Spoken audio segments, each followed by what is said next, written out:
제가 사사기를 지난번에 말씀드리면서 이런 말씀 드렸잖아요. 사사기에서는 내용이 조금씩 바뀌어요. 사람이 조금씩 타락을 합니다. 조금씩 타락을 하는데 그 타락이 조금씩 진행이 되기 때문에 성경을 쭉 읽는 분들이 잘 못 느껴요. 근데 자세히 어느 날 이렇게 자세히 보다 보면 많이 바뀌었네, 이런 생각을 하게 됩니다. 제가 최근에 이제 그 정신 신대원 다닐 때 좋아하던 교수님이 한 분 계신데, 그분이 이제 자기 무슨 방송 같은 데서 어느 교회에서 한번 설교를 하셨던 것 같아요. 그때 그 설교 중에 그런 말씀을 하시더라고요. 한국 교회가 가장 크게 변화됐던 시기가 있는데, 안 좋은 의미입니다. 안 좋은 의미로 가장 크게 변화됐던 시기가 있는데 그때가 언제인지 아십니까? 이렇게 질문을 던지셨어요. 한국 교회가 지난 1984, 우리나라는 1884년도에 기독교가 들어왔거든요. 우리나라에 가장 기독교에 큰 변화가 있던 시기가 언제냐면 그분의 이제 얘기예요. 1980년대 초반이래요. 80년, 81년, 82년, 83년 뭐 이렇게 쭉 몇 개를 얘기하시더라고요. 그때 무슨 일이 있었을까 우리나라에. 근데 그 교수님이 하시는 말씀 중에 보니까 개포동이 거기에 들어있더라고요. 거기에 개포동이 들어있어요. 그 80년대 초반에 개포동에 사람들이 입주를 했다는 얘기가 들어있어요. 분당 얘기가 들어있고 일산 얘기가 들어있고 이런 얘기들이 쭉 들어있어요. 무슨 일일까요? 그때 당시에 그분이 말씀하시려고 하는 게, 그때 처음으로 한국 교회는 불신자들을 전도하지 않고 수평이동이라고 하는 걸 통해서 교회를 부흥하는 시대를 경험했다고 해요. 분당에 있는 교회들이 다른 지역에 있는 성도들을 데려다가 조그만 교회들이 금방 몇천 명, 몇만 명 교회로 큰 일이 생겼다는 거예요. 그때부터 한국 교회는 전도라고 하는 것 자체를 믿는 사람들을 다른 교회 성도를 우리 교회로 데려온다, 이런 개념을 가졌답니다. 그 전에는 전도 그러면 주로 불신자들을 오랫동안 설득을 해가지고 교회를 채우는 운동을 했다는데, 그때부터는 안 그랬대요. 그때부터는 목만 좋으면 얼마든 사람들이 모일 수 있다, 돈만 있고 건물만 크게 지으면 된다는 게 그때 우리 사회에 들어왔답니다. 그 영향으로 지금까지도 사람들의 마음속에는 교회는 어떻게 부흥하느냐, 목 좋은 곳에 크게 짓고 옆에 다니는 사람들을 끌어들일 수 있을 만한 유인책들을 마련하고 소위 상업주의를 교회에 끌어들여야 한다, 그런 말씀을 하셨는데 어떻게 공감이 되세요? 그때 80년대 초반에 개포동 계시던 분들이 여기 계실 것 같은데, 근데 실제로 좀 부분적으로도 좀 우리가 공감할 만한 거 있죠? 근데 그게 당시의 사람들은 그게 큰 문제라고 생각하지 않았거든요. 근데 그때쯤에 또 우리 사회에 큰 변화가 있었답니다. 오후 예배가 그러니까 저녁 예배가 없어지기 시작했답니다. 7시에 드리던 예배가 2시나 혹은 3시로 드리기 시작했대요, 우리 사회가요. 과거에는 저녁 예배가 7시에 시작하면 곧바로 8시에 끝나는 게 아니라 이게 부흥회 같은 거여가지고 꽤 예배가 길었어요. 혹시 여러분 기억나시는지 모르겠는데 옛날에는 저녁 예배가 한 10시까지 갔었거든요. 이게 꽤 길었습니다.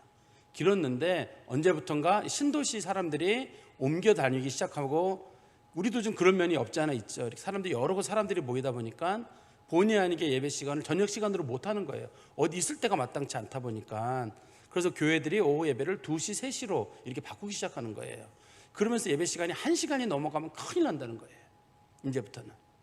한국 교회는 그때를 기준으로 해가지고 이렇게 오전 예배는 말씀을 듣고 오후 예배는 부흥회 같은 걸 경험을 통해 가지고 성도들의 심령이 뜨거워지고 그 힘을 가지고 일주일을 살았는데, 이제는 오전 예배 잘 드리고 오후 예배 좀 졸고 집에 가는 거, 이게 이제 한국 교회 성도들의 일반적인 모습. 그러다가 이제 좀 어떤 교회들은 오후 예배도 부담스럽다, 1, 2, 3, 4부 이렇게 쭉 늘리면서 오후 예배를 서서히 없애게 되고, 이제는 오전 예배 겸 오후 예배가 같이 드려지는 형태로 한국 교회가 가고 있다. 이게 조금씩 바뀌는 거잖아요. 조금씩 바뀌는 거 아니겠어요? 어떤 사람들은 이게 신도시라는 개념이 생길 줄은 우리 생각도 못했는데 신도시라는 개념이 생겼고, 또 사람들이 예배를 드리면서 뭐 옆에 있는 교회 성도들이 오면 좋은 거지 뭐 하고 이렇게 받아들이게 되고, 저는 그래도 우리 교회가 조금 소망이 있는 게 완전 불신자들이 오시는 경우가 제법 있어요. 교회를 처음 오신다는 분들이 간혹 계시거든요.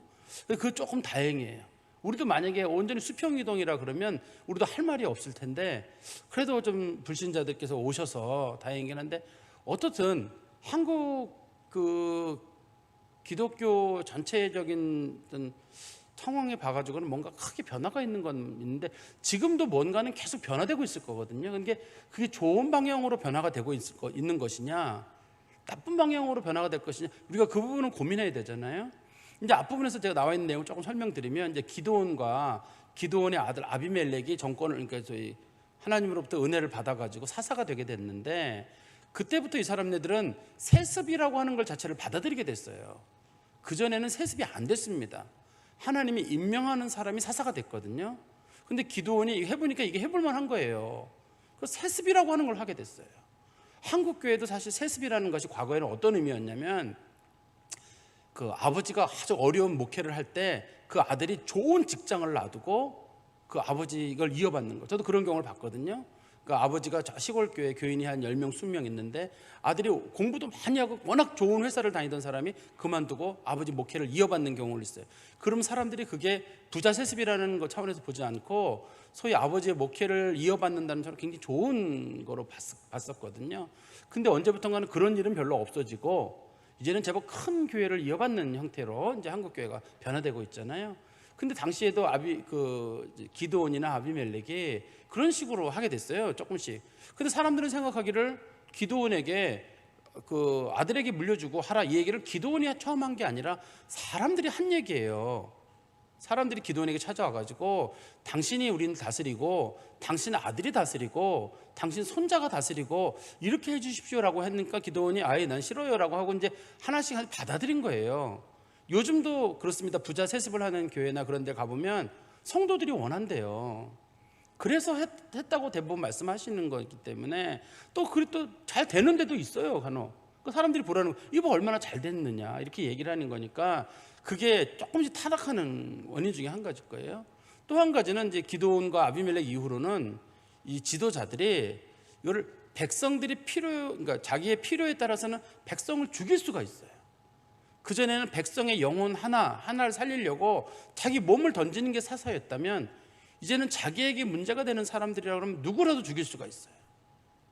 이 성경에서는 보면 숫곳 사람들이라든지 분우엘 사람들인 세겜 사람들을 아예 전멸시켜 버릴 뿐만 아니라 어느 지역에 있는 사람들, 그런 사람들은 밀로에 있는 사람들은 아예 불에 태워 죽이잖아요. 1000명을 불에 태워 죽이는 사건이 있거든요.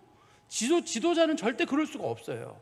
개인적인 그런 좀 감정이 거기에 작용을 하는 거예요. 개인적인 감정이 작용해가지고 자기는 조금이라도 문제를 일으킨다 하는 사람들이 있으면 그런 사람들에 대해서 가차없이 죽이는 거예요. 그게 당시 사사시대에 있었어요.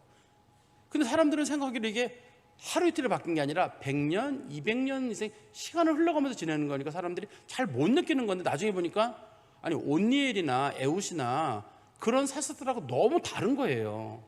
근데 생각하기를 뭐 시대가 그렇겠지라고 한다든지 뭐 옛날엔 그랬지만 지금까지 뭐 굳이 그럴 필요가 있나 이렇게 따지게 되면 뭐 이해가 돼요. 그렇지만 하나님께서는 항상 원칙이 있잖아요. 그 이스라엘 백성들에게 너희들 출애굽 때를 기억하라라고 한다든지 너희들 다윗의 때를 기억하라라고 얘기하시는 거지 시대에 잘 적응해라 그렇게 말씀하시지는 않으시거든요. 우리에게 어느 원점을 정해놓은 다음에 그 원점으로 돌아가라고 자꾸 말씀하시는 거지 시대를 핑계대기 시작하면 나중에 우리는 시대에 쫓아가다가 어느 날 전혀 다른 모습으로 우리가 갈 수도 있을 것 같아요. 근데 그게 그런 문제점이 당시에 사사기에도 있었습니다. 그래서 우리가 지난 시간에 봤던 사람은 두 사람이었는데 하나는 돌라라고 하는 사람이랑 하나는 야일이라고 하는 사람이었는데요. 돌라라고 하는 사람하고 야일의 특징은 자기가 스스로가 내가 사사가 돼야 되겠다라고 생각해서 사사가 된 경우입니다. 내가 이제 백성들을 위해서 어떤 식으로 도와야 되겠다. 돌라 같은 경우는 이제 아비멜렉 죽고 난 다음에 어떤 사회적인 어려움을 수습하기 위해서 자기가 일어나 가지고 자기가 백성의 지도자가 되는 경우죠. 자발적으로 그런 일을 하게 됐는데 이것도 마찬가지로 그전에는 없던 일이에요. 사사는 반드시 하나님이 임명하고 하나님이 인정한 사람이 사사가 돼야 되는데 이제는 누구든지 자발적으로 원하는 사람이 돼요. 야일도 마찬가지입니다. 야일도 마찬가지로 자기가 원하면 하는 거예요.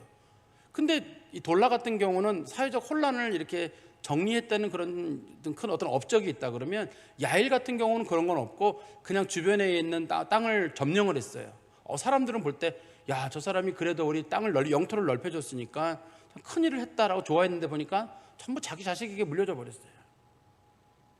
그 하봇 야이라고 불려진 30개 성이 있는데 그거를 사람들은 이제 원래 그쪽이 아모리 지역 땅이었고 문하세 지파나 로벤 지파나 갓 지파의 땅이었기 때문에 그걸 백성들에게 나눠줄 줄 알았어요. 그랬더니 전부 그걸 자기 자식들에게 물려주는 형태를 취하게 되고 또 자녀들에게 전부 나귀를 태워줬다라고 하는 걸 보니까 자녀들이 그 시대 사람들은 다 어려웠지만 그 집 자녀들은 호의호식하고 살았다는 얘기거든요. 이것도 그 전에 나와 있던 사사들하고는 전혀 비교가 되지 않는 아주 이상한 형태를 띠게 되거든요. 근데 오늘 본문에서 등장하는 이제 입다가 등장하기 전에는 어떤 일이 있냐면 제가 사사에 대한 임명 경위를 다시 말씀드리면 일단은 사사의 가장 좋은 경우는 하나님이 임명하시는 경우예요. 두 번째는 시대가 바뀌면 사람들이 내가 이 민족을 구해야 되겠다라고 하는 자발적으로 일어나는 사람이 생기게 됩니다. 오늘 본문에서는 어떤 사람이 등장하게 되냐면 사람들이 누구를 추대해요. 우리 흔한 얘기로 민주사회가 되는 겁니다. 사람들이 투표를 해가지고 야 누구를 이번에 세울래? 아 이번에 입다 세우자. 우리가 생각할 때는 민주사회는 제일 좋다고 생각하잖아요. 요즘 사람들은 민주주의가 무슨 뭐라 그럴까 세상의 우상이에요. 무슨 얘기 나오다가 아 그건 민주주의는 우리는 민주주의를 싸웠어. 민주주의가 최고야라고 하지만 요즘에는 그게 어떤지 모르지만 성경에서는 민주주의는 하나의 인간이 만들어낸 우상에 불과해요. 하나님이 임명하는 게 최고 제일 좋은 거예요. 그리고 최고 나쁜 건 인간이 인간을 추대하는 행위예요. 투표를 통해서든 뭐를 통해서든 그러면 초대교회도 보면은 사람들이 사람 뽑을 때 투표하지 않았나요? 그 안에 중요한 사항이 들어있죠. 성령에 충만한 자를 놓고 그들이 기도하며 했다 이렇게 돼 있잖아요. 지금은 성령의 충만이라는 말과 기도라는 말은 빼버리고 투표만 남아버리게 되죠. 우리가 우리 교회 중직자들을 뽑을 때도 마찬가지입니다. 그냥 중직자 투표할 때 누구 뽑을래? 이렇게 하면은 똑같아요. 이건 사람 뽑는 행위거든요. 이건 하나님의 종이 될 수 없어요. 그것도 전제로 하나님의 종이 되려면 많은 그래서 우리 오랫동안 기도했잖아요. 기도합시다. 성령 충만한 사람, 하나님을 감당한 사람, 그런 사람들을 뽑아야 합니다. 하나님이 뽑아야 합니다라는 뜻이지 우리가 제비 뽑기를 하거나 투표를 해서 뽑는다는 뜻이 아니거든요. 하나님의 마음에 합당한 자를 뽑을 수 있도록 우리 해야 됩니다 라고 자꾸 주장하는 건데 이제 오늘 본문에서는 사람들이 시대가 바뀌면 조금씩 바뀌는 거예요. 이거를 빨리 읽으면 안 보이고 조금씩 읽으면 조금씩 읽다 보면 조금 바뀌었네 왜 숨은 그림 찾듯이 왜 그림 비교하는 거 있잖아요. 두 개를 놓고 보면 여기 조금씩 바뀌었네. 저도 잘 몰랐어요 사실은. 근데 쭉 성경을 읽다 보니까 조금씩 바뀌네 이게 보이는 거예요. 아 이렇게 사람이 타락하는 거구나. 사람의 타락은 조금씩 바뀌는 거구나 하는 그런 생각을 하게 됐습니다. 이제 오늘 본문에서는 입다라고 하는 사람이 등장하게 되는데요. 입다가 등장하는 그 시기가 어느 사람 등장하는 시기랑 비슷하냐면 기드온이 등장했던 시기랑 비슷합니다. 기드온 당시에는 이제 미디안 족속들이 이스라엘을 침공하는 바람에 이스라엘 백성들이 오랫동안 고생을 했거든요. 그래서 이제 하나님께서 기드온을 통해서 이스라엘을 구원하게 되는데 당시에 이제 입다라고 하는 사람이 등장하게 되거든요. 입다도 등장할 때도 마찬가지로 이스라엘 백성들이 큰 어려움을 겪는 그런 시기입니다. 그렇지만 이 입다라고 하는 인물에게는 어떤 그 이전의 사사에게 절대 없었던 면 한 가지가 있습니다. 영적인 면이 전혀 없는 흔한 얘기로 깡패였던 사람이 지도자가 되는 경우에 속하게 돼요. 이 사람은 순수하게 힘과 무력을 가지고 이 정권을 잡아가지고 백성들을 이끌어가는 그런 시대가 등장하게 됩니다. 우리 6절 말씀해 볼까요?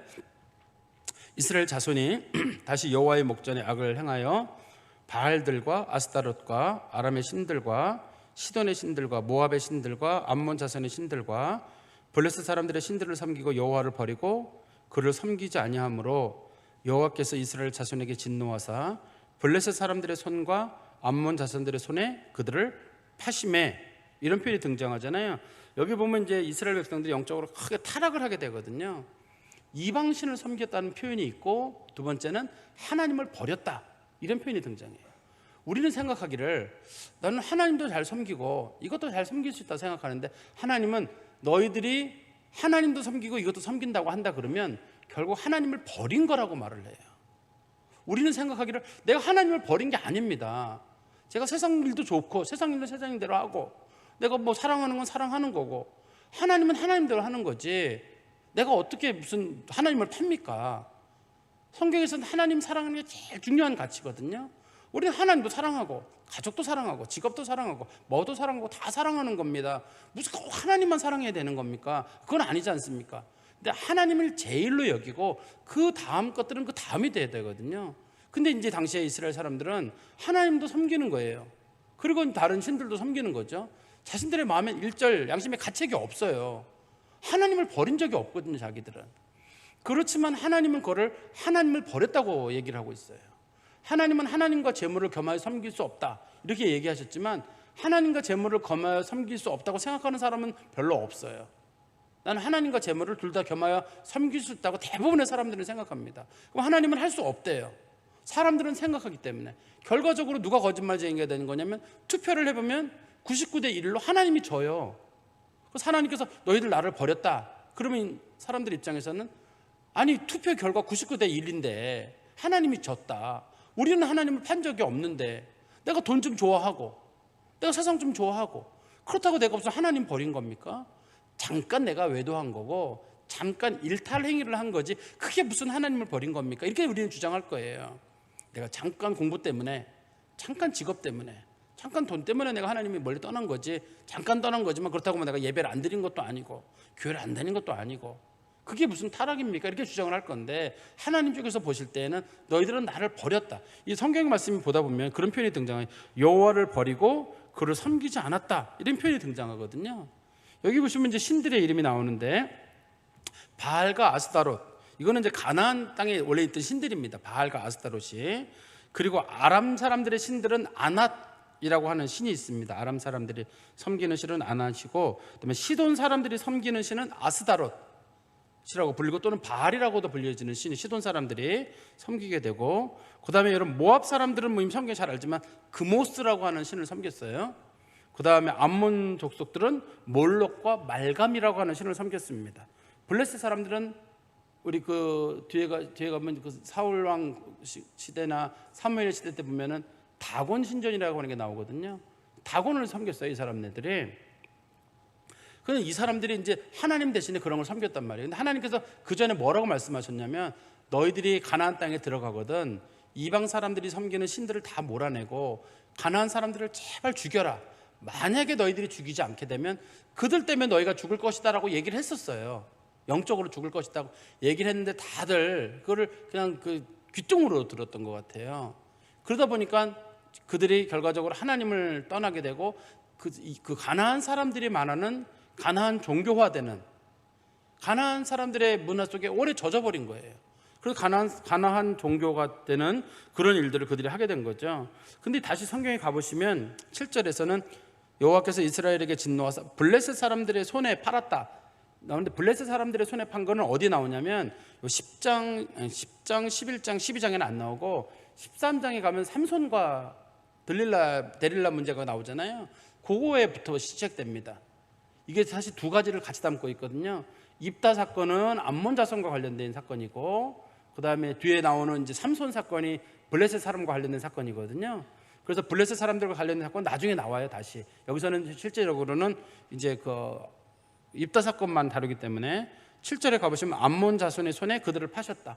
하나님이 그들을 팔았다는 표현을 두잖아요.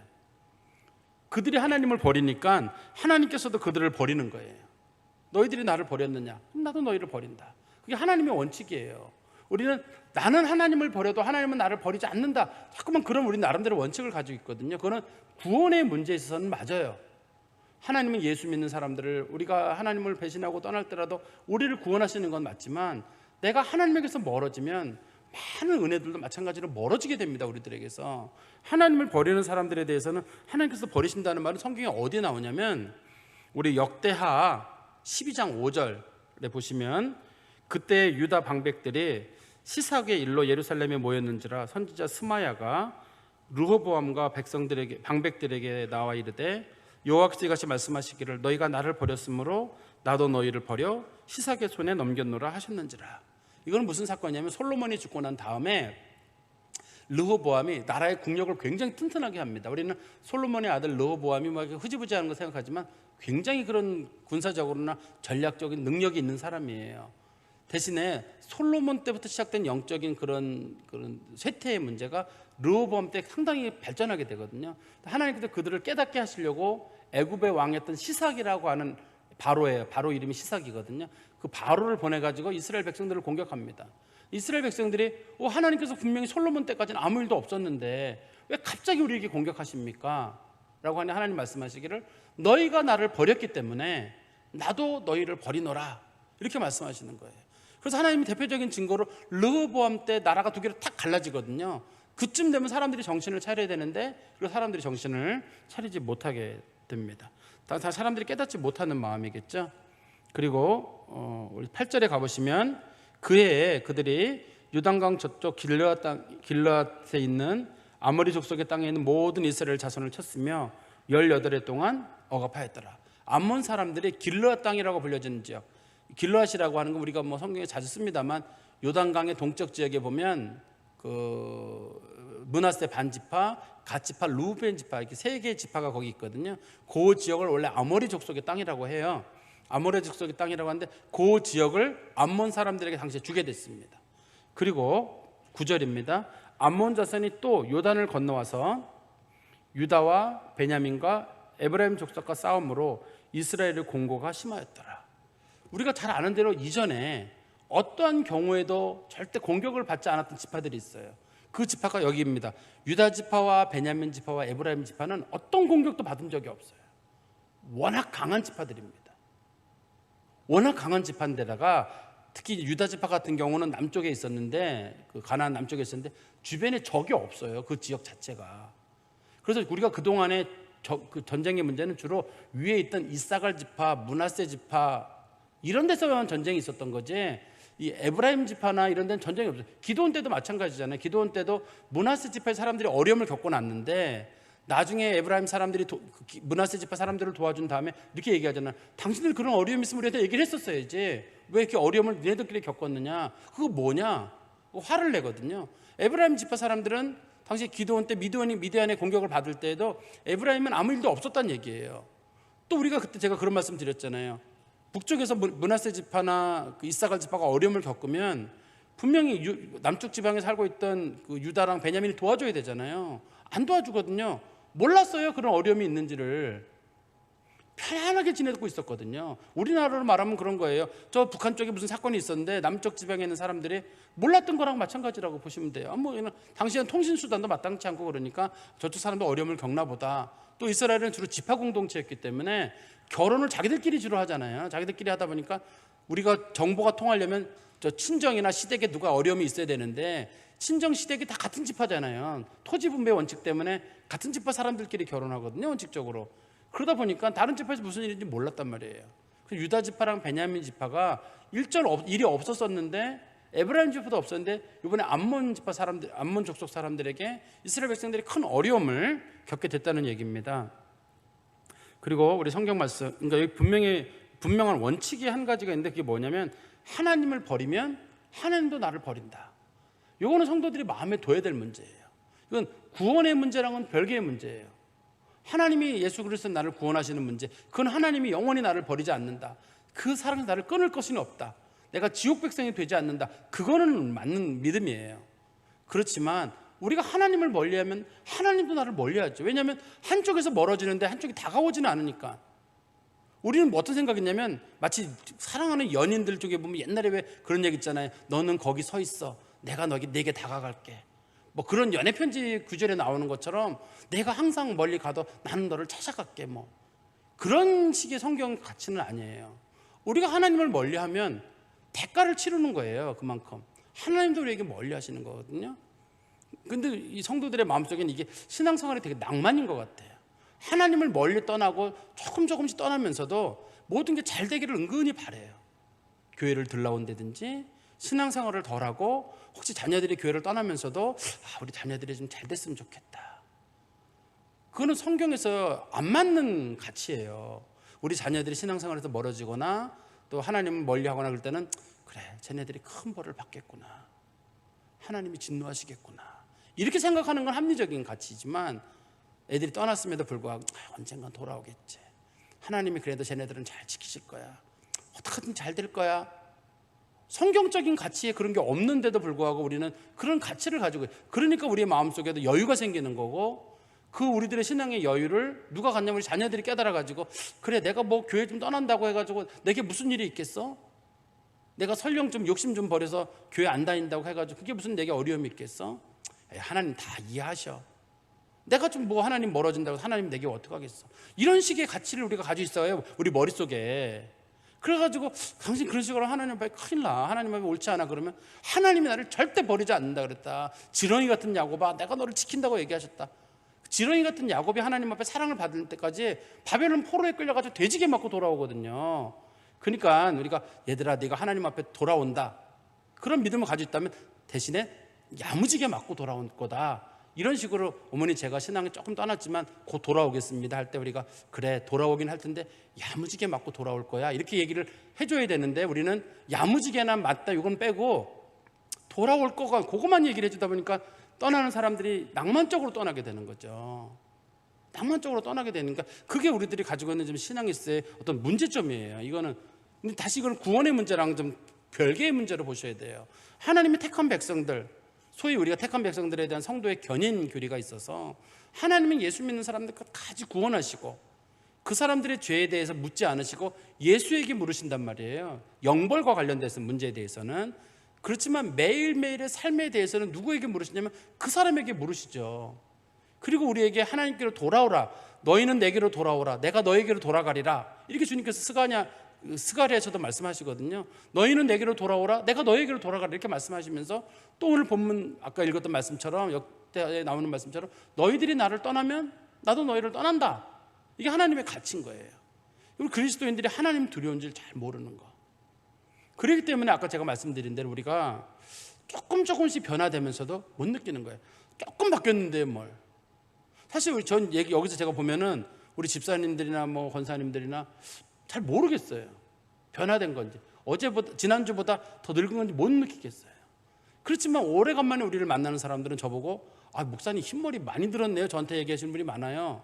오래간만에 보는 사람들은 머리카락도 많이 빠졌네요. 주름도 많이 들어, 이렇게 말씀하시는 분들이 있어요. 난 못 느끼겠는데 제가 체질적으로 빵빵한 얼굴이라 주름이 잘 안 생기는 얼굴이거든요. 그런데도 오래간만에 만나는 사람들은 목사님 많이 늙었다 얘기를 한단 말이에요. 조금씩은 안 변하지만 어느 날 쭉 지켜보다 보면 많이 우리가 변화될 수 있는데 많은 변화 속에 있는데 지금 어쩌면 우리가 그럴 수 있지 않느냐. 우리가 자녀들의 영혼의 문제를 깊이 고민해야 될 그런 것 같습니다. 그리고 10절입니다. 이스라엘 자손이 여호와께 부르짖어 이르되 우리가 우리 하나님 여호와를 버리고 바알들을 섬김으로 주께 범죄하였나 하니 여호와께서 이스라엘 자손에게 이르시되 내가 애굽 사람과 아모리 사람과 암몬 자손과 블레스 사람에게서 너희를 구원하지 아니하였느냐. 또 시돈 사람과 아말렉 사람과 마온 사람이 너희를 압제할 때 너희가 내게 부르짖음에 내가 너희를 그들의 손에서 구원하였거늘 너희가 나를 버리고 다른 신들을 섬기니 그러므로 내가 다시는 너희를 구원하지 아니하리라. 이것도 지금 큰 변화죠. 원래는 어떻게 했냐면 이스라엘 백성이 부르짖음에 하나님께서 그들의 말을 들으시고 그들에게 사사를 보내시니라. 그의 사사 이름은 온니엘이다. 이스라엘 백성이 하나님께 부르짖음에 하나님께서 그들에게 에웃을 보내주셨다. 그게 이제 성경에 나와 있는 앞에 얘기들이란 말이에요. 근데 이 본문에서는 이스라엘 백성들이 하나님 우리 잘못했습니다, 우리를 용서해 주십시오 하나님께 돌아섰는데 하나님께서 싫어라고 말씀하시잖아요. 지금 성경 그 표현을 다시 보시면 13절에 너희가 나를 버리고 다른 신들을 섬기니 그러므로 내가 다시는 너희를 구원하지 아니하리라. 이게 사사기에 나와 있는 소위 우리 어려운 표현으로는 사사기 사이클이라고 하거든요. 이스라엘 백성들을 죄를 짓고 하나님 잘못했습니다 그러면 하나님께서 사사를 보내주시고 사사를 통해서 이스라엘 백성들을 구원하시고 그다음에 이스라엘 백성들이 구원받으면 또 약간의 평화가 오다 또 죄를 짓고 또 죄를 지으면 또다시 하나님께서 그들을 힘들게 하시고 그러면 그들이 또 부르짖으면 사사를 보내주시고 이게 이제 사사기 사이클이거든요. 순환하는 거예요. 사사기가 돌아가는 건데 이제는 상황이 전혀 달라진 거예요. 이스라엘 백성들이 하나님께 또 부르짖었거든요. 근데 하나님께서 싫어 그러시는 거예요. 안 도와준다는 거예요. 이 부분이. 그러면서 하나님께서 말씀하시기 도리어 꾸짖어서 말씀하시죠. 뭐라고 말씀하시냐면 다시 성경만 보시면 거기 몇 나라들이 등장하는데요. 11절에 보시면 내가 애굽 사람에게서 너희를 구원하였는데 너희들을 왜 내게 돌이키지 않았느냐. 이스라엘 백성들 출애굽할 때 하나님이 애굽촌에서 그들을 건져내셨거든요. 근데 그들이 돌이키지 않았어요. 그 다음에 아모리 족속에게서 너희를 구원하지 않았느냐. 이것도 보시면 아모리 족속 주로 이제 모압 사람들을 당시에 부르는 말인데 여기서는 민수기 21장 21절에서 35절에 보면은 이게 이제 모압도 관련이 되지만 당시 우리 발락이라고 하는 사람 있잖아요. 발람과 발락 사건이 있잖아요. 민수기 21장에 보면 그때 하나님께서 이스라엘 백성들을 발락의 손으로부터 이스라엘을 구원하신 사건이 있었거든요. 그 다음에 암몬 사람에게서 너희를 구원하지 않았느냐. 암몬 사람의 사건은 에훗 당시에 에글론이 암몬 사람이에요. 그때 하나님께서 에글론으로부터 이스라엘 백성들을 구원하신 사건이 있었거든요. 그 다음에 블레셋 사람에게서 너희를 구원하지 않았느냐. 블레셋 사건은 3장 31절에 보면 삼갈이라고 하는 사람이 소모는 막대기로 이스라엘 백성들을 구원하였다. 한때 그 소모는 막대기로 죽인 600명의 사람이 블레셋 사람들이에요. 블레셋 사람들에게서 구원했고, 그 다음에 또 하나님께서 아모리 사람에게 너희 이스라엘 백성들을 구원하는 사건이 또 등장하게 되는데, 그때는 하솔왕 야빈이랑 바락, 드보라 이런 사람이 등장하잖아요.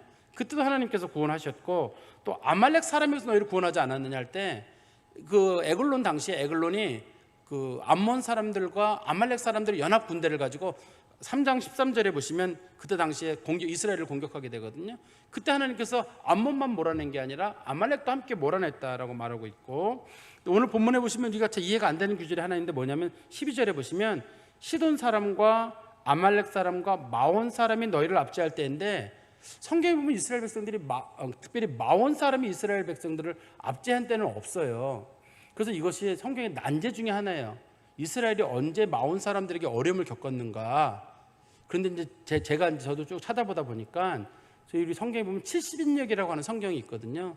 히브리어 성경을 당시에 현대어가 주로 그리스어였는데 그리스어로 번역한 그 성경에서는 이거를 마온이라고 번역하지 않고 비슷한 발음이 미디안이라고 하는 단어로 되어 있어요. 이게 미디안이라고 되어 있어요. 그래서 하나님께서 이스라엘 백성들을 미디안에서 구원했다. 미디안이 사건이 누구냐면 기드온 사건이거든요. 요 바로 앞에 이제 기드온 사건이 있었기 때문에 아마 마온 사건을 성경적인 내용으로는 기드온 사건 관련된 미디안과 관련된 사건이 아니겠느냐, 우리가 이렇게 보면 될 것 같아요. 그런데 아까도 제가 말씀드렸듯이 이스라엘 백성들이 원칙적으로 부르짖으면 하나님께서 즉시 도와줘야 되는데 하나님께서 도와주지 않는다고 말씀하시거든요. 그런데도 이스라엘 백성들은 한번 보세요. 14절에 가시면 가서 너희가 택한 신들에게 부르짖어 너희의 환난 때에 그들이 너희를 구원하게 하라 하신지라. 보통 이건 하나님께서 싫다라고 말씀하신 후에도 사사를 보내셔가지고 사사를 도와주겠다 하려 되는데, 여기서는 뭐라 그러냐면 너희들이 믿는 그 신에게 부르짖어라. 그 신이 도와주지 않겠냐. 왜 날 찾아왔느냐. 이렇게 하나님께서 도리어 그들에게 약을 올리시는 듯한 그런 말씀을 하시죠. 그리고 15절입니다. 이스라엘 자손이 여호와께 여쭈되 우리가 범죄하였사오니 주께서 보시기에 좋은 대로 우리에게 행하시려니와 오직 주께 구하옵나니 오늘 우리를 건져내옵소서. 이 정도 표현이면 어떻게 해야 되나요? 하나님께서 엄청 회개한 거로 보이죠. 우리가 볼 때는 이 정도면 하나님 도우신다. 즉 무슨 얘기냐면 이 사람들이 뭐라고 얘기했냐면 우리가 하나님께 범죄했습니다. 하나님 우리 마음대로 하셔도 좋습니다. 어떠한 것도 달게 받겠습니다. 그러나 오늘은 우리를 꼭 건져내 주십시오. 지금 너무 힘듭니다. 오늘날 우리가 어려우니 우리를 구원해 주십시오. 이렇게 말하는데 하나님은 뭐라고 말씀하시냐면 16절입니다. 자기 가운데에서 이방 신들을 제하여 버리고 여호와를 섬기매. 그 사람들이 하나님을 섬긴다고요. 뿐만 아니라 그 사람들이 마음에 결단을 내리고 우상도 버리고 그리고 하나님을 섬기고 제물도 바치고 이렇게 했는데, 그리고 그들이 여호와를 섬겼다까지 이렇게 돼 있잖아요. 그런데 16절 끝에 보세요. 여호와께서 이스라엘의 곤고로 말미암아 마음에 근심하시니라. 이 말의 해석의 문제가 이제 이 본문을 푸는 열쇠가 될 거예요. 여호와께서 이스라엘 백성들의 곤고로 말미암아 마음에 근심하시니라. 우리가 이제 보통 읽으면 이걸 어떻게 받아들이냐면, 이스라엘 백성들이 고난을 많이 겪고 하나님께 부르짖으니 하나님께서 마음에 심히 괴로워하시면서 도와줘야 되겠다. 그렇게 했던 거를 우리가 이 말씀을 이해하기 쉽거든요. 근데 이 당시에 상황이 제가 바뀌어가고 있다고 했잖아요. 어떤 거냐면 저들이 하나님 앞에 거짓으로 회개하는 시기가 온 거예요. 이 본문에서 근심했다는 말의 뜻이 분노했다는 뜻이거든요. 정말 아무것도 안 버려요. 진실도 없어요. 근데 목소리는 쭉 하는데 하나님 보시기엔 그게 너무 역겨워요. 재물을 바치는데 받기가 싫어요. 그래서 하나님이 화를 내는 거예요. 지금 근심했다는 말이 정말 화가 나가지고 못 견디는 듯한 모습. 그들이 앞에서는 태연한 척하면서도 뒤에서 보이는 그들의 그런 표리부동한 모습을 보면서 하나님께서 분노하셨다는 내용이란 말이에요. 이게요. 근데 이 말을 어떤 주석가들은 그렇지 않다. 하나님께서 이스라엘 백성들이 부르짖고 우리를 구원해 달라. 지금 하나님 마음대로 하십시오. 좋으니까 지금 우리를 구원해 주십시오 하고 그들이 우상을 버리고 또 하나님을 섬기고 제물을 바치고, 이거 봐라, 이스라엘 백성들이 회개했다는 증거가 아니냐 그러는데 뒤에 가면 나와요. 전혀 다른 상황으로 가고 있기 때문에 문맥을, 요 구절만 보면 마치 회개한 것처럼 보이는 구절입니다만 문맥을 잘 보시면 그 사람들이 진실하지 못한 신앙생활을 하는 것을 보시고 하나님께서 그것 때문에 너무너무나 이렇게 괴로워하시는 모습이에요. 진실함 없는 기독교 문제에 대해서.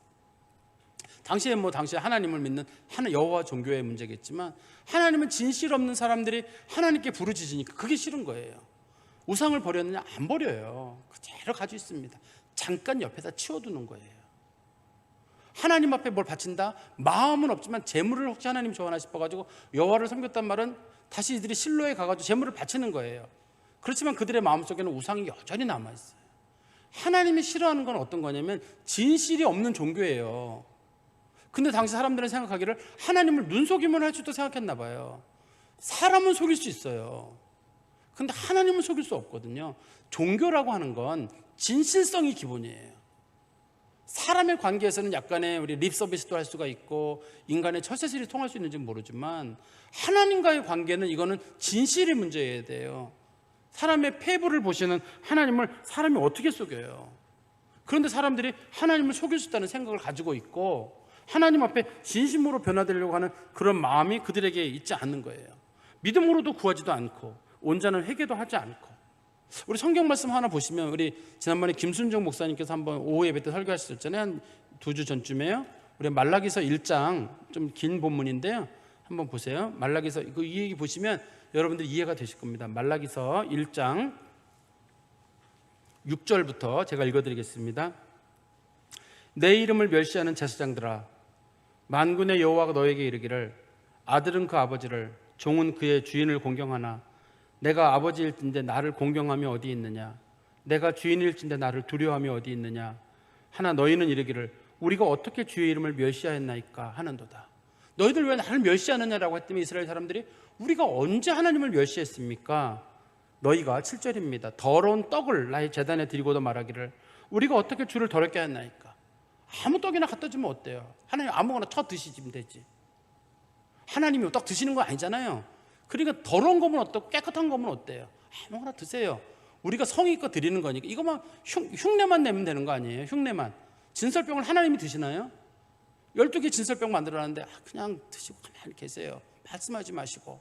그런 식으로 사람들은 내가 진설병 12개 드렸는데 왜 떡을 안 받았다고 그러시는 겁니까? 하나님. 이렇게 이제 제가 같은 표현을 좀 격하게 썼습니다만, 또 이는 7절 뒷부분입니다. 너희가 여호와의 식탁은 경멸히 여길 것이라 말하기 때문이라. 하나님 앞에 드리면 뭐하고 받으면 뭐해? 하나님이 뭐 드시겠어 마시겠어? 아이고 난 그냥 아무거나 내 마음대로 드리면 드리는 거지, 이런 마음이 있었고. 8절입니다. 만군의 여호와가 이르노라, 너희가 눈머니 생제물을 바치는 것이 어찌하여 악하지 아니하며 저는 것 병든 것을 드리는 것이 어찌 악하지 아니하냐? 이제 그것을 너희 총독에게 드려보라. 그가 너를 기뻐하겠으면 너를 받아주겠느냐? 하나님 앞에 드리는 건 온전한 거야 되잖아요. 근데 하나님 앞에 어차피 드리고 죽을 거잖아요. 제물은 다 병든 거, 눈먼 거, 쓰지 못하는 거, 그걸 갖다 주는 거예요. 그러면서도 나는 하나님 앞에 11조를 바쳤다, 나는 하나님 앞에 좋은 제물을 바쳤다 라고 하나님께서, 야 그거 나 주지 말고 너희 총독에게 한번 갖다 줘봐라. 총독인들 받겠느냐? 지금 이 사람들은 그런 걸 갖다 줘도 된다고 생각했던 것 같아요. 이게 누구한테 하는 말이냐면 제사장에게 하는 말입니다. 당시의 제사장들이 일반 백성들이 그렇게 하는 거를 제대로 계도하지 못했고 자신들도 좀 병든 거, 상한 거, 그런 것만 하나님 앞에 드렸거든요. 9절입니다. 만군의 여호와가 이르노라, 나 하나님께 은혜를 구하면서 우리를 불쌍히 여기소서 하여 보라. 너희가 이같이 행하니 내가 너희 중 하나님들 받겠느냐? 그러면서 하는 말이, 하나님 은혜를 주십시오, 저희를 도와주십시오 할 때 하나님께서, 야 좀 제대로 하고 은혜를 구하라 그래라. 내가 너희한테 이 상황에서 어떻게 은혜를 주겠냐고 말씀하시면서 10절입니다. 만군의 여호와가 이르노라, 너희가 내 제단이 헛되이 불사르지 못하게 하기 위하여 너희 중에 성전문을 닫을 자가 있었으면 좋겠다. 내가 너희를 기뻐하지 아니하며 너희가 손으로 드리는 것을 받지도 아니하리라. 나는 사실 네가 성전 안 왔으면 좋겠다. 재물인 거 뭐 떠나서 제발 너 좀 꼴 보기 싫으니까 누가 너 도로 오지 않도록 문 좀 닫았으면 좋겠다. 이게 제사장들하고 당시의 이스라엘 백성들의 제법 경건하다고 하는 사람들에게 하나님 주시는 말씀이거든요. 우리 생각하기를 내가 아무거나 가지고 가면 있는 모습 그대로 가면 다 좋아할 것 같지만 있는 모습 그대로 왜 좋아해요? 하나님께서 예수 이름 의지하고 나와야 좋아하는 거지. 근데 사람들은 그냥 뭐 내 있는 모습 그대로 찬송 자꾸 부르면서 그냥 있는 모습 그대로 그냥 나와가지고 하나님께서 야, 쟤 좀 안 나오게 누가 문 좀 닫을 수 없느냐. 그렇게 이제 하나님이 말씀하시는 거죠. 11절입니다. 만군의 여호와가 이르노라 해 뜨는 곳에서부터 해 지는 곳까지의 이방 민족 중에서 내 이름이 크게 될 것이라 각처에서 내 이름을 위하여 분향하며 깨끗한 제물을 드리리니 이는 내 이름이 이방 민족 중에 크게 될 것입니다. 너희가 이렇게 나를 멸시했으니 하나님께서 깨끗한 예물을 드리는 이방인들을 데려다가 내 자리를 태울 것이다. 너희들은 떠나게 되고 그 자리에 이방인들이 세울 거라는 거예요. 12절입니다. 이렇게 하나님 경고하셨어도 12절입니다. 그러나 너희는 말하기를 여호와의 식탁은 더러워졌고 그 위에 있는 과일 곧 먹을 것은 경멸히 여길 것이라 하여 내 이름을 더럽히는도다. 하나님 앞에 뭘 드리면 어때요? 썩은 거 드리면 어떻고 망가진 거 드리면 어떻고 하나님이 드시겠어요? 어차피 일주일 있다 버릴 거 그냥 아무거나 드리면 어때요? 하고 하나님을 멸시한다는 겁니다. 13절입니다. 만군의 여호와가 이르노라 너희가 또 말하기를 이 일이 얼마나 번거로운 거 하며 코웃음 치며 훔친 물건과 저는 것 병든 것을 가져왔느니라. 너희가 이같이 봉헌물을 가져오니 내가 그것을 너희 손에서 받겠느냐. 이는 여호와의 말이니라. 번거롭다는 말은 아니 하나님 앞에 좋은 거 뭐 이렇게 고르고 뭐하고 너무 번거로운 거 아닌가. 그냥 적당한 선에서 우리가 좋은 거 드리면 되지. 내 마음의 문제지 뭘 그렇게 이거 좋은 거 골라라. 제일 좋은 거 첫 물건 만물 드려라. 제일 좋은 거 드려라. 그런 식으로 하면 번거로워서 뭘 하냐는 거예요. 그러면 남에게 훔친 거 갖다가 하나님 앞에 바치고 훔친 거 바쳤다는 말은 뭐냐면요 내 소 바치기 싫으니까 어떤 사람 소 몰래 갖다가 바치는 거예요. 어려운 사람들 힘든 사람들 그 사람들 거 뺏어다가 재물을 몰래 바쳐버리는 거예요. 죽고 난 다음에 아무도 못 찾으니까요. 14절입니다. 짐승들 중에 수컷이 있거늘 그 서원하는 일에 흠 있는 것으로 속여 내게 드리는 자는 저주를 받으리니 나는 큰 임금이요 내 이름은 이방 민족 중에서 두려워하는 것이 될 것입니다. 만군의 여호와의 말이니라. 그래서 이제 하나님께서 하시는 말씀이 이런 거잖아요. 너희들이 내게 속여서 이렇게 하나님 앞에 드리는데 너희들 복 받을 생각하지 마라. 도리어 너희들이 저주를 받을 것이다. 이렇게 하나님 말씀하시는 거예요. 진실하지 않은 거 이건 안 돼요. 기독교라는 종교에서는 하나님은 사람은 외모를 보지만 하나님은 중심을 보시거든요. 잘하면 어떻고 못하면 어때요? 부족하지만 항상 진실해야 되고 하나님을 믿기로 했으면 진실을 되게 믿어야 되고 죄인 줄 알았으면 부끄러운 줄 알면 되는 거고 잘못 살았으면 고치면 되는 거고 안 되면 또 회개하면 되고 또 회개하면 되는 거지.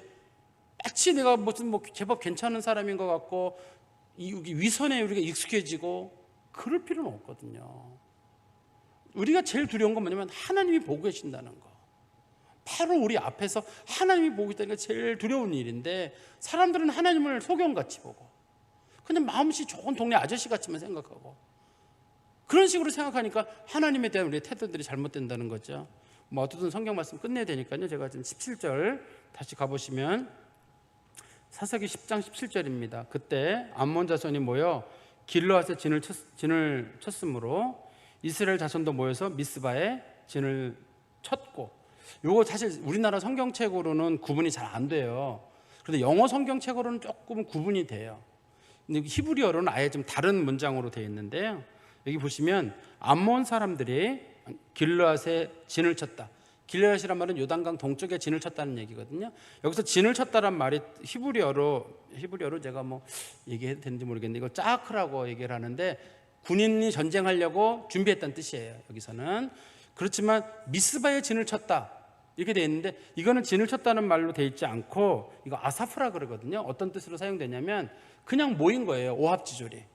저쪽은 전쟁을 하려고 사람들이 모인 거고 여기는 사람들이 전쟁을 하려고 사람들을 모인 건 특별히 사람들을 모았다 그래서 서먼이라는 말이 있습니다. 특별히 사람들을 모아가지고 전쟁을 하려고 모이는 거고 여기는 게더리 투게더라 그래가지고 사람들이 그냥 특별한 목적 없이 오합지졸이 모여가지고 저쪽 사람 모였다니까 우리도 한번 싸워볼까 하고 모였는데 훈련받지 않은 군인들이랑 대충 서 있는 거예요.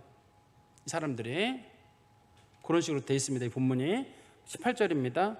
길르앗 백성과 방백들이 서로 이르되 누가 먼저 나가서 암몬 사람과 싸움을 시작하랴 그가 길러 모든 주민의 머리가 되리라. 근데 이스라엘 백성들 내에 큰 변화가 생겼다고 제가 말씀드렸죠. 처음엔 하나님이 임명했는데 두 번째는 지도자라고 자기가 일어나는 사람이 생겼거든요. 이제 사람들이 지도자는 하나님 대신 우리가 세우자. 민주주의 사회가 시작되는 거예요. 우리가 세우자라고 하는 겁니다. 사람들은 민주주의가 뭐 그리스의 뭐 소포클레스나 뭐 그런 솔론 그 시대에 시작했다고 주장하지만 사실 성경에도 민주주의가 등장하는데 굉장히 나쁜 의미로 사용하거든요. 하나님 빠지세요. 이제 우리가 고를게요. 우리가 고르겠습니다라고 이걸 사람들이 하면서 사람들 스스로가 하나님을 몰아내고 자신들의 지도자들을 자기가 세우게 됩니다.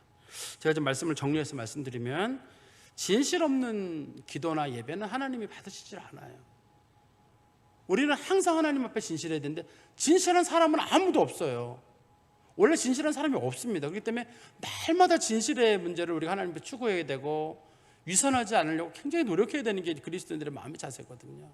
예배도 그래야 돼요. 조금씩 바뀌어갈 때 자꾸 뭔가 허락하다 보면 어느 날 우리는 전혀 다른 종교의 모습으로 이건 예배냐 도대체, 이게 사람들의 그냥 모임이냐 장사꾼의 모임이냐 이런 식으로 우리가 전락하는 수가 있기 때문에 하나님 앞에 예배 드리는 건데 이게 지금 하나님 앞에 예배가 아니라 그냥 사람들끼리 우리 아까 제가 말씀드렸던 거의 그 이스라엘 백성들이 진쳤다고는 하는데 전쟁을 단단하게 뭉친 게 아니라 그냥 대충 모여 앉아가지고 노닥거리고 있고 얘기 나누고 있고 사람들끼리 모임으로 있는 영적 전쟁을 하는 사람들의 모임이 아니라 이거는 그냥 모여 있는 거예요. 우리들끼리. 그런 건 하나님이 기뻐하지 않으신다는 것. 두 번째는 이스라엘 사람들이 이제 하나님을 빼버리는 겁니다. 우리가 하겠습니다. 지도자들 우리 중에서 제일 똑똑한 놈 제일 누구든지 해가지고 그 사람을 추대해가지고 내가 우리 지도자가 되라. 이제는 이스라엘 백성들의 지도자들이 그런 사람들이 등장하게 되거든요. 삼손 너 힘세니까 내가 한번 싸워봐라. 이런 식으로 다들 누구누구 자꾸 추대하는 쪽으로 가는 거예요. 하나님의 역할이 점점 빠져가고 있거든요. 우리도 교회가 사람들을 뽑고 임명하는 일을 하는데도 항상 거기에는 하나님의 성령께서 인도하시는 것이 있도록 우리가 하지 않으면 우리가 세상에 모임과 뭐가 다르겠어요. 하나님의 성령에 충만한 사람들, 하나님을 두려워하는 사람들, 그런 사람들이 뽑히도록 또 우리가 기도하면서 그런 사람들을 뽑아야 되거든요.